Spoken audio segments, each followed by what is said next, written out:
这个学问矫正这嘎娃有几脚没在老家吃到过了。正所谓一方水土养一方人，我们这里没有山珍海味，但是有风土人情。锅勺记生活，酒席记人生。今天来到了皇姑镇路边坊子里，郑师傅带我们搂大席。郑师傅，今天是什么酒席啊？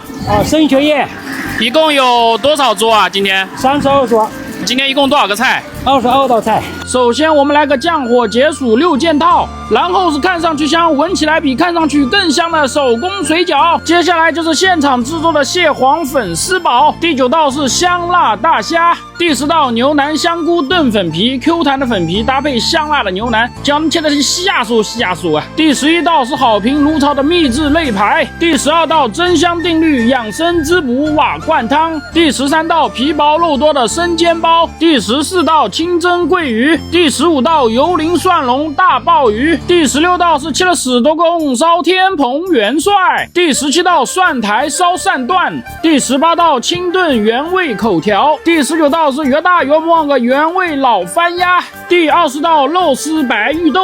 第21道推车哈嫩芋头烧牛肉。第22道是我们付出方师傅打的清炒黄牙白。千家酒席万家菜，办酒席根据自身能力就好。关注我，了解更多酒席美味。